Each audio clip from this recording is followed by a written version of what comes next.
there would need to be some distinction between whether the business entity is an LLC, a limited liability company, versus a professional limited liability company or a professional corporation.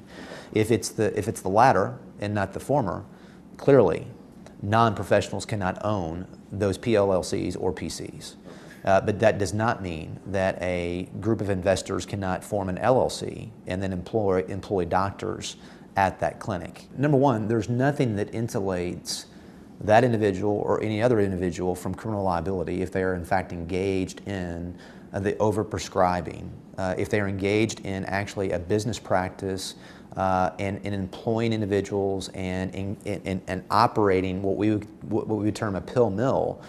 The fact that they are insulated, that you have an LLC that owns a PLLC, if that's what you're describing, does not insulate that person at the LLC level. So they can create all the layers they want.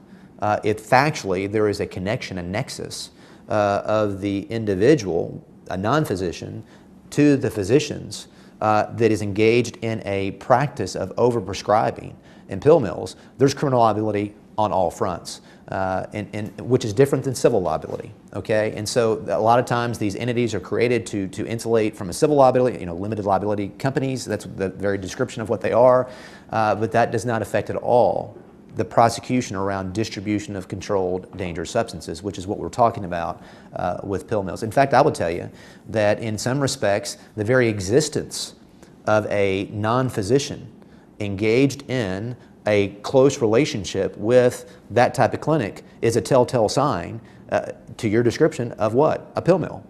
And from an investigatory standpoint, we would target those kinds of investigations because of that very relationship from a criminal perspective. It is relevant insofar as being able to identify, what you've discovered both in Oklahoma and across the country is that there are entities that are set up by non-physicians that are engaged in the distribution of narcotics, right? And that is entirely relevant to whether the state should look at those as being susceptible to being a pill mill. So it is very relevant factually. It's very relevant from an investigatory standpoint. But from a limitation on a prosecutor to charge for distribution of CDS, it doesn't matter at all. The entity doesn't affect, it doesn't insulate the individual from liability.